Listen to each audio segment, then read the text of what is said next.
Marwari media आप देख रहे हैं। आज है 27 फरवरी 2025 गुरुवार का दिन, हिंदू तिथि फाल्गुन माह की चतुर्दशी है। नजर डालेंगे आज की बड़ी खबरों पर। शुरुआत करेंगे देश की बड़ी खबर के साथ। बहुत बड़ी खबर, महाकुंभ का कल आखिरी दिन था। पिछले 45 दिनों में यहाँ करीब 67 करोड़ श्रद्धालु डुबकी लगा चुके हैं। ये आंकड़ा अमेरिका की आबादी से दोगुना है। महाशिवरात्रि पर्व स्नान के साथ ही 45 दिन चले महाकुंभ का समापन हो गया है।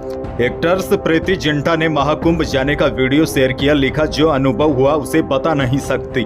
और बड़ी जानकारी आपको दे दूं, महाशिवरात्रि के मौके पर कल करीब 3 करोड़ श्रद्धालु पहुंचे।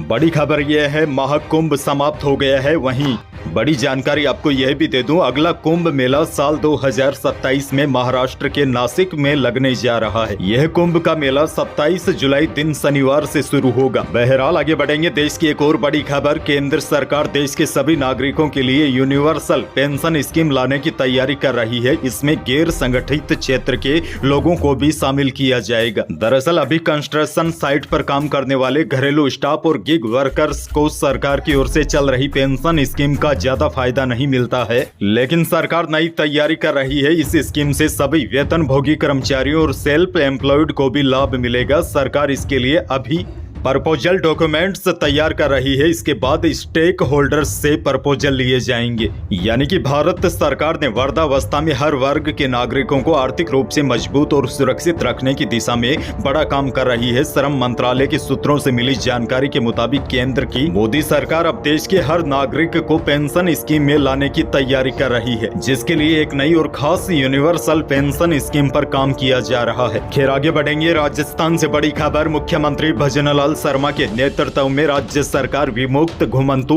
और अर्ध घुमंतु समुदायों के आवासहीन परिवारों को स्थायी आवास उपलब्ध करवाने के उद्देश्य से मुख्यमंत्री घुमंतु आवास योजना के तहत 1,20,000 रुपए तक का अनुदान देगी। यानी कि इस योजना के तहत उस व्यक्ति को आवास के लिए 1,20,000 रुपए मिलेंगे जिनके पास अपना पक्का मकान नहीं है और वे शहरी या ग्रामीण क्षेत्रों की कच्ची बस्तियों में अस्थायी टेंट, झोपड़ी, कच्चे मकान आदि में रह रहे हैं। इन बस्तियों में सफाई, पेयजल, सीवरेज, बिजली, सड़क और सार्वजनिक शौचालय जैसी मूलभूत सुविधाएं भी उपलब्ध नहीं है।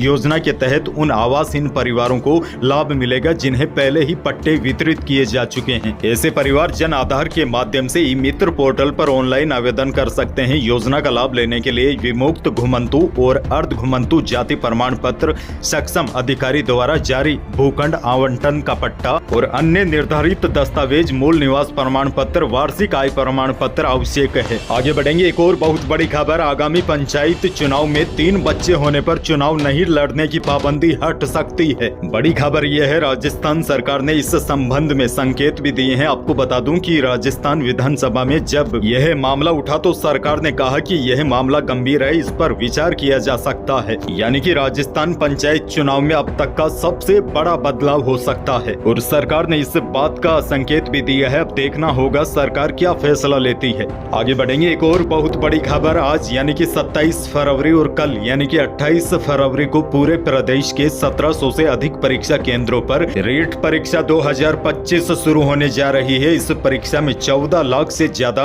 अभ्यर्थियों के शामिल होने की संभावना है। प्रदेश भर में इतने बड़े पैमाने पर परीक्षा के आयोजन को देखते हुए राज्य सरकार ने भी विशेष तैयारियां की है। हालांकि आज आम लोगों को बड़ी परेशानी का सामना करना पड़ सकता है, क्योंकि सरकार ने परीक्षा देने वाले अभ्यर्थियों के लिए 5 दिन तक रोडवेज बसों में फ्री यात्रा की सुविधा दी है। ऐसे में आज प्रदेश के अधिकांश बस स्टैंडों पर जबरदस्त भीड़ देखी जा सकती है। ऐसे में आम यात्रियों को यात्रा करने में बड़ी कठिनाई हो सकती है। भीड़ से बचने के लिए पूरी जांच पड़ताल करने के बाद ही यात्रा पर निकले। एक और बड़ी खबर, पूर्व प्रधानमंत्री इंदिरा गांधी पर मंत्री अविनाश गहलोत की टिप्पणी और कांग्रेस के 6 विधायकों के निलंबन को लेकर राजस्थान विधानसभा में अभी मामला शांत नहीं हुआ है। इस पूरे मामले पर संसदीय कार्य मंत्री जोगाराम पटेल ने बिना नाम लिए कांग्रेस प्रदेश अध्यक्ष गोविंद सिंह डोटासरा को पलटू राम कहा। उन्होंने कहा कि वह एक ऐसा व्यक्ति है जिसने पूरी विधानसभा को हाईजैक कर रखा है। वहीं इस मामले में डोटासरा का भी नया बयान सामने आया है, जिसमें उन्होंने राजस्थान विधानसभा में चल रहे गतिरोध को लेकर कहा है कि हम बातचीत को तैयार है, लेकिन सरकार की ओर से माहौल बनाया जा रहा है। आगे बढ़ेंगे। एक और बड़ी खबर, पाली के सादड़ी रणकपुर मार्ग स्थित एक होटल में बुधवार अल सुबह दहशत का माहौल माहौल बन गया। सुबह करीब 4:45 बजे एक लेपर्ड होटल के गार्डन में घुस गया और करीब 13 मिनट तक वह वहां पर घूमता रहा। सीसीटीवी फुटेज में पूरी घटना कैद हो गई। इस दौरान लेपर्ड ने सुबह 5 बजे एक कुत्ते का शिकार कर लिया। लेपर्ड की सूचना से अब आसपास के इलाकों में दहशत का माहौल है। आगे बढ़ेंगे, एक और बड़ी खबर। जयपुर विकास प्राधिकरण 8 नई आवासीय योजनाएं और 3 वेयर हाउस स्कीम लाने की तैयारी कर रहा है। इनमें से 4 स्कीम के लिए मार्च में आवेदन शुरू होंगे, जिसमें 1200 से ज्यादा प्लॉट उपलब्ध होंगे। वैसे आपको बता दूं, सभी प्लॉट का आवंटन लॉटरी के माध्यम से होगा। आगे बढ़ेंगे, एक और बड़ी खबर। राजस्थान विश्वविद्यालय के वुशु खिलाड़ी मोहित शर्मा की सोमवार को चंडीगढ़ में मैच खेलने के दौरान मौत हो गई थी। इस तरह पहले भी देश के कई लोगों की खेलते खेलते, डांस करते समय और बैठे बैठे मौत हो चुकी है। अब बड़ी खबर यह है, इस तरह से अचानक हो रही मौतों पर राजस्थान के पूर्व सीएम अशोक गहलोत ने चिंता जाहिर की है। उन्होंने केंद्र और राज्य सरकार से इस तरह से हो रही मौतों पर रिसर्च करवाकर समाधान निकालने की अपील की है। गहलोत ने कहा है कि सरकार को पता लगाना चाहिए अचानक हार्ट अटैक के मामले युवाओं में क्यों बढ़ गए हैं। केंद्र और राज्य सरकार दोनों को इस विषय में सघन रिसर्च करवानी चाहिए, अन्यथा आने वाले दिनों में दिल की बीमारी कहीं एक महामारी का रूप न ले ले। एक और बड़ी खबर, प्रदेश में पहली बार क्लस्टर सिस्टम से शराब दुकानों के लाइसेंस जारी किए जाएंगे। माना जा रहा है कि 2 से 3 दुकानों का एक क्लस्टर बनाया जा सकता है और दुकानें ई नीलामी के माध्यम से आवंटित होगी। उधर प्रदेश के हवाई अड्डों पर भी पहली दफे बार लाइसेंस भी जारी किए जाएंगे, यानी कि अब की बार ई नीलामी के माध्यम से शराब लाइसेंस जारी किए जाएंगे। प्रदेश भर में 533 क्लस्टर बनाए जाएंगे। एक और बड़ी खबर, दुनिया भर के बाजारों में अस्थिरता और शेयर बाजार में हो रहे बदलाव का असर सोने और चांदी की कीमतों पर नजर आने लगा है। लेकिन बड़ी बात यह है, रिकॉर्ड तेजी के बाद बुधवार को स्टैंडर्ड सोने की कीमत में जहां 300 रुपए और चांदी की कीमत में 800 रुपए की गिरावट आई है, यानी कि लंबे समय के बाद कहीं न कहीं सोने और चांदी के भाव गिरे हैं। जयपुर सराफा कमेटी की ओर से जारी भावों के अनुसार जयपुर में 10 ग्राम 24 कैरेट सोने की कीमत 88,500 रुपए पर आ गई है, जबकि 22 कैरेट प्रति 10 ग्राम सोने की कीमत 83,300 रुपए पर पहुंच गई है। वहीं लंबे समय के बाद चांदी भी कुछ सस्ती होकर 97,800 रुपए प्रति किलो पर पहुंच गई है। आगे बढ़ेंगे, मौसम को लेकर बड़ी खबर। राजस्थान में वेस्टर्न डिस्टर्बेंस के एक्टिव होने से बुधवार को जयपुर, जोधपुर, अजमेर, भरतपुर, उदयपुर और कोटा संभाग के कई जिलों में दोपहर के बाद बादल छा गए और प्रदेश के कुछ इलाकों में हल्की बूंदाबांदी भी हुई है। लेकिन बड़ी अपडेट ये है,